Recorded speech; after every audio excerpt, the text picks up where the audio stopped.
অপারেশনের পর চোখ খুলে তুই প্রথম আমার দিকেই তাকাবি। এই চৈতি, এবার আর তোর অপারেশনের কোনো অসুবিধা হবে না রে।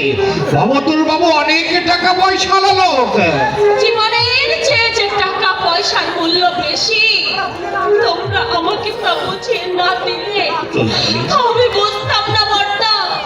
আমার জন্য তো তোমরা অনেক করলে, এবার এই ভগবানের কাছে শুধু একটাই কামনা করো, খুব তাড়াতাড়ি যেন আমার মৃত্যু হয়। সময় হয়ে এলো, দেখতে দেখতে লগ্ন এসে যাবে। এসো, তোমাকে কোণের সাজে সাজিয়ে দিই। বর্দা, চৈতি, এতদিন তুমি আমাকে সাজিয়েছো বর্দা, আর সাজাবে না? ওই রাতে গেছে ছোটটাকে, ছোটটা এলে তোমরা দু ভাই আমাকে সাজিয়ে দিও বর্দা। বড় ঘর করে বোনকে বিয়ে দিচ্ছ মনের আনন্দে। আমি একটা কথা কিছুতে বুঝে উঠতে পারছি না। ভবতোষের ঘরে যেতে তুই এত আপত্তি তুলছিস কেন? না না না না, আমার এখানে এক মুহূর্ত থাকলে চলবে না। সুন্দরিকা, তোমার বোন থেকে ভালো করে সাজিয়ে নিয়ে এসো। আমি ওদিকটা দেখছি। হ্যাঁ, আমি যাচ্ছি, কিন্তু তোমাকে খুব দ্রুত সাজিয়ে নিয়ে এসো। এসো ঠাকুরজি, আর দেরি করো না।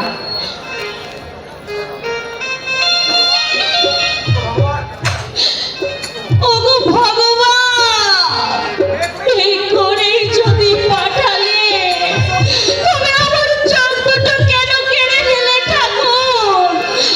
আমার চোখ দুটো তুমি কেন কেড়ে নিলে? আছি শতভাগী, রান্নাটাকে অভ্যাস কর। এরপর তোকে অনেক কাঁদতে হবে। পঙ্কজ স্বার্থ চিনে ফেলেছে, তাই আর সে তোকে গঙ্গা যাত্রীর সঙ্গে তোর বিয়ে দিচ্ছে। আমার আপত্তি উঠিত না। পলাশের যদি রোজগারের কোনো পন্থা থাকতো, তাহলে পঙ্কজের কাজ করতে সাহস পেত না। তুমি দুঃখ করো না মা, আমি অন্ধ। ভাইদের বোঝা হয়ে থাকার চেয়ে এই যে আমার ভালো মা, এই যে আমার ভালো না মা, আমি দুঃখ করবো কেন? আমি তো রত্নগর্ভা, তাই আমার আনন্দ হচ্ছে। ভগবানকে শুধু ডেকে ডেকে বলে, এমন আনন্দ যেন কোনো মায়ের না, কোনো মায়ের না ভাই।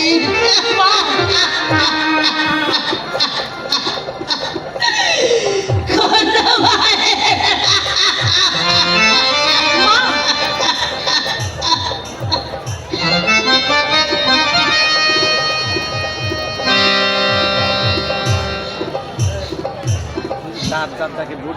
পঙ্কজ, পঙ্কজ বাড়ি আছো?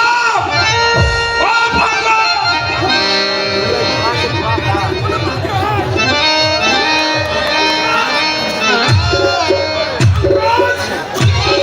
কোথায় ও পঙ্কজ? কি হয়েছে?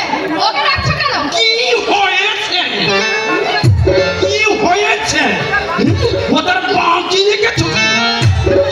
তোমাদের মেয়েকে আমরা জোর করে নিয়েছিলাম। স্বেচ্ছায় তোমরা বিয়ে দিতে চেয়েছিলে, বলো কি হয়েছে? চিৎকার চেঁচামেচি করছেন কেন? চিৎকার চেঁচামেচি?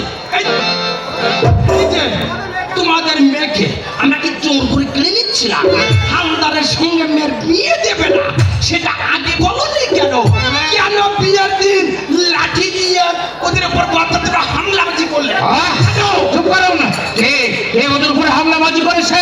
আমি অনুমান করেছিলাম এই কাজ পলাশ ছাড়া অন্য কারো নয়। থানায় যাব, থানায় যাব।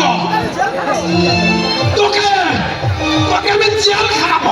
ছেলে আমি একা যাবো না, তোমাদেরকে সাথে করে নিয়ে যাবো। তুই, আমি জেলে যাবো কেন? জেলে যাবে তুই। তুই বাচ্চাদের হামলাবাজি করছো। তোমার ভাইকে আমি ছেড়ে দেবো না ভেবেছ? ছেড়ে দেবো, ওকেও জেল খাটাবো, তোমাকেও জেল খাটাবো। সব না এই মেয়ে ছেলেদের জেল খাটাবো না, ওকেই জেল খাটাবো।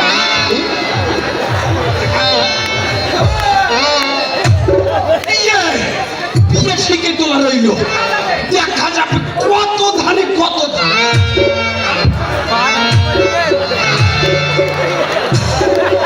একটা কথা বলে যায়, হরিচরণ এ হরিচরণ তবু দেখেছ ভাঙতে ফলে।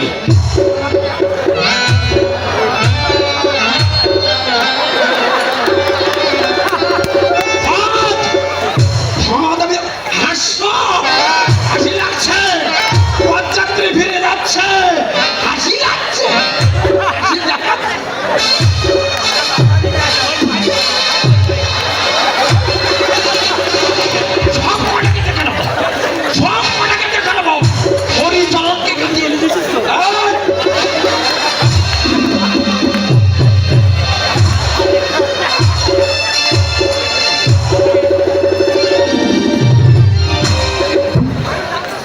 আমি জানতে চাই বর্দা, এর অর্থ কি? একটা শ্মশান যাত্রীর হাতে চৈতালিকে তুলে দিচ্ছিলে তুমি কোন অধিকারে? আমি তখনই বলেছিলাম এদের ভালো করতে চেও না, তোমাকে এটা ভুল বুঝলে। খাটলো আমার কথা। আমাদের কথার মধ্যে তুমি কথা বলতে আসবে না বৌদি। এই সংসারের অনেক ভালো তুমি করেছো, দয়া করে আর ভালো করতে শোনাও। মন্দটাকে করেছে শুনি। স্বার্থই তুমি চিনেছো বৌদি, মানুষ চিনতে শেখনি। এই খুব বলছিস যে, কিন্তু মনে রাখিস আমার ধৈর্যের কিন্তু একটা সীমা আছে। মনে রাখো, আমার ধৈর্য কিন্তু সীমাহীন নয়। আমাকে কিন্তু তুমি ধৈর্যের শেষ সীমানা এনে পৌঁছে দিয়েছো। বোন হিসেবে তুই খালি প্রতি আমার দায়িত্ব ছিল, কর্তব্য ছিল, কিন্তু তা যখন তুই করতে দিলি না, ভবিষ্যতে আর কোনোদিন তালির উপর তোমার কোনো দায়িত্ব কর্তব্য থাকলো না। তাই ঠিক তাই, ভুলে যেও না বর্দা, চৈতালির দাদা একটা নয়, আরেকটা দাদা তার আছে। তাই তুমি ওর কোনো দায়িত্ব গ্রহণ না করলেও তার এই বেকার দাদা রক্ত বিক্রি করে, দরকার হলে কিডনি বিক্রি করে তার জীবনের ভরণ পোষণ চালাবো। এটাও তুমি ভালো করে মনে রাখবে। বেশ, তাহলে আমিও দেখতে চাই কেমন রক্ত বিক্রি করে, কিডনি বিক্রি করে তুই বোনের বিয়ে দিস। আমি কোথায় দেখে নিতে চাই আমাদের সাজানো সংসারটাকে তুই ভেঙে চুরমার করে দিয়েছিস। আমার কোনটার দিকে আজ তুই যেভাবে করলি, আমার দাদা হিসেবে আমিও দেখে নিতে চাই তোদের সকল তরিকা নয়টা এই সমাজের ট্রেন আর এক মুহূর্ত নয় তোদের সবার সঙ্গে চলে ঠাকুরপো, চিঠি দিও ঠাকুরজি।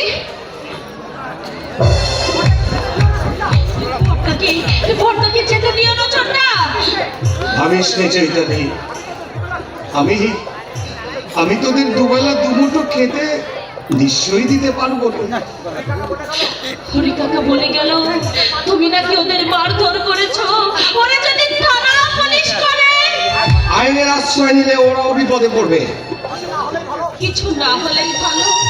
জানিস চৈতালি, আমি যখন ওদের পথ আটকাই তখন লাঠি হাতে আরেকটা ছেলে আমাকে সাহায্য করেছিল। অন্ধকারে আমি ঠিক তাকে চিনতে পারিনি। নামও জিজ্ঞাসা করনি? তার নাম অনুপম। আপনি কোথায় যেন আপনাকে দেখেছি, আমি ঠিক মনে করতে পারছি না। হয়তো এখানেই রেখে থাকবেন। ওই ভাবত ছালদার আমার মামা।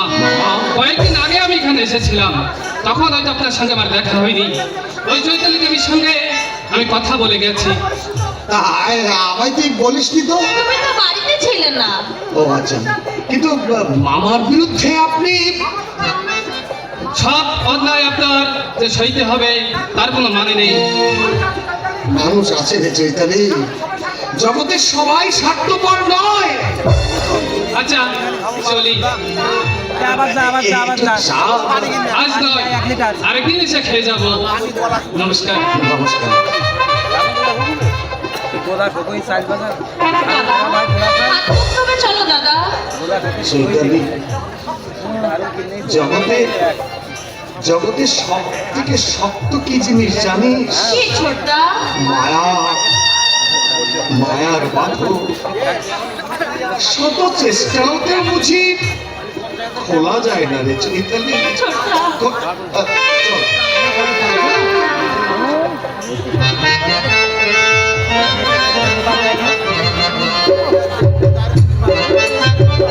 বিনয়ের যা অসুখ তাকে সারিয়ে তুলতে অনেক টাকার দরকার। এই জন্য যক্ষাকে আমাদের দেশে রাজরোগ বলে। কিন্তু সাধারণের জন্য সরকারি হাসপাতালে এরকম চিকিৎসার ব্যবস্থা তো রয়েছে। শুনতেই সাধারণের জন্য চাঁদপুর, কাছাড়াপাড়া, চন্দ্রকোনা প্রত্যেকটা টিবি হাসপাতালে গিয়েই নিরাশ হয়েছে। সব হাসপাতালে এক কথা, সিট নেই। আউটডোর ইঞ্জেকশনটাই শুধু পাওয়া যাচ্ছে, আর সব ঔষধে বাইরে থেকেই নিতেই হচ্ছে। আর তাছাড়া এ রোগে শুধু ঔষধ খালেই চলবে না, পর্যাপ্ত পরিমাণে খাদ্যও চাই। চাই তো অনেক কিছু, কিন্তু উপায় যে কিছু নেই। সোনা, গয়না, কাঁসা, পেতল সবই তো গেছে, বাকি আছে শুধু এই দেহটা। এটা বেচেই ছি ছি ছি, ও কি বলছো? আমি তো আছি, অত ভয় পাচ্ছ কেন? তুমি আর কত দেবে মনোজ ঠাকুর?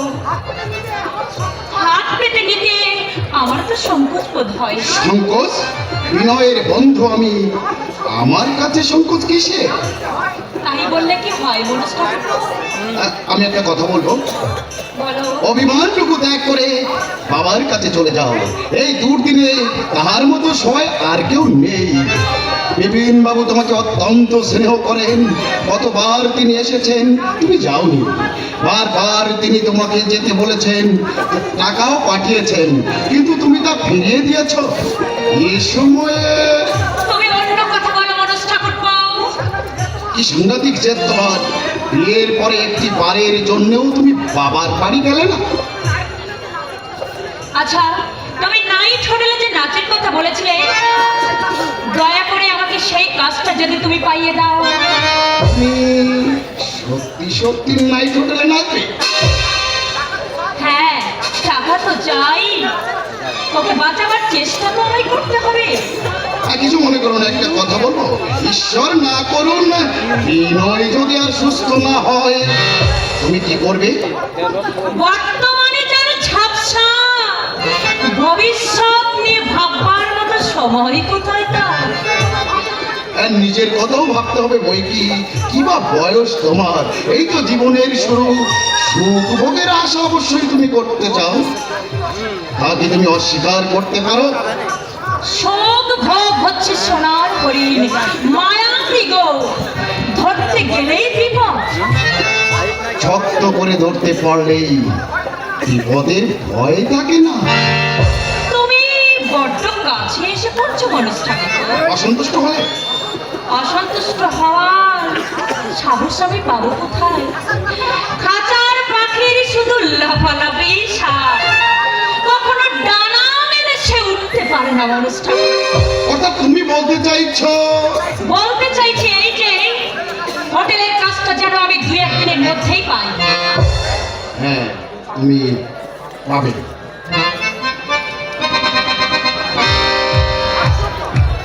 আশ্চর্য, জীবনের গতির সঙ্গে তাল মিলিয়ে আজ আজ আমার মনটাও যেন কেমন হয়ে গেছে।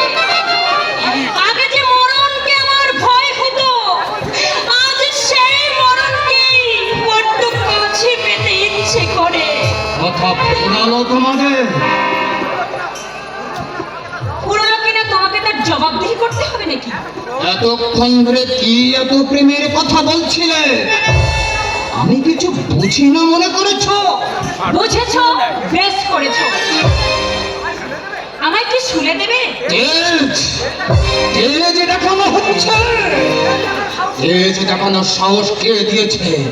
ওই মনোজ। উত্তর দাও। মনটা তোমার একেবারে নরকে ভরা। মানুষ না তোমার বন্ধু, তাকে নিয়ে নোংরা কথা তুমি মনে ঠাঁই দাও কি করে? তোর ডিমের বন্ধু। আমার যখন পয়সা ছিল তখন ওই মনোজ, ওর মতো আরো কত স্বার্থবাদী চাটুকার আমার পায়ের তলায় পড়ে থাকতো, আমার পাশে মদ খেত, ফুর্তি করত। সেসব বন্ধ হয়ে গেল কেন? নকুল, এত ছিল, অত ছিল, সব গেল কোথায়? হরিচরণ কাকা কাছে বাড়ি দেখিয়েছিলে, কোথায় তোমার সে বাড়ি? বাবা দেনার দায়ে তা ব্যাংকের কাছে মর্টগেজ দিয়েছে। ভেবেছিলাম চাকরি বাকরি করে বাড়িটা আমি খালাস করব। করলে না কেন? আর ব্যাংকের টাকাগুলো বা গেল কোথায়? সে টাকা আমি ক্লাস খেলতে তোমাকে আমি কতবার বাধা দিয়েছি, পায়ে ধরে তোমার কত কেঁদেছি, মনের বোতল ফেলে দিলে তুমি আমাকে মেরেছ পর্যন্ত। ওই এখন খাচ্ছ না মদ, খেলছ না ক্লাস। ওসব কথা বলে আর আমাকে লজ্জা দিও না। লজ্জা, লজ্জা আছে তোমার? রাতের পর রাত তুমি যখন নোংরা পাড়ায় যেতে, তখন লজ্জা তোমার কোথায় ছিল? এখন সেই সুন্দরীরা কোথায়? তাদের নামের তালিকা দাও, দেখে তোমার সুরতে খারাপ পাঠ দেখায়। নবুল, সুযোগ পেয়ে তুমি খোঁচা মারছ।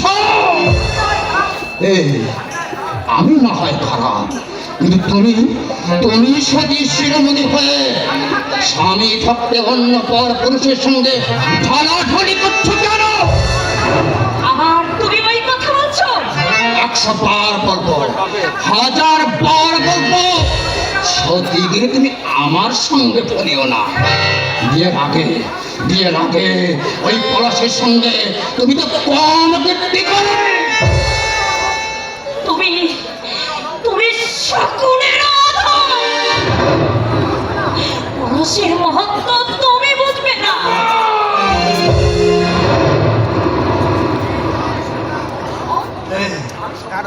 আমি শকুন, আর ওই পলাশ বুঝি মহৎ, তাই না? এই তো, এই তো তোমার কাছে আজ আমার পাওনা। পাওনা, পাওনা এখনো অনেক বাকি আছে। এই, আমার চোখের সামনে তুমি নাগর নিয়ে বাঁচবে, আমি কিছুতেই সইতে পারবো না। আমি তো মরবই, আমি তো মরবই, তোমাকেও আমি বাঁচিয়ে রাখবো না, তোমাকে আমি কিছুতেই বাঁচিয়ে রাখবো না।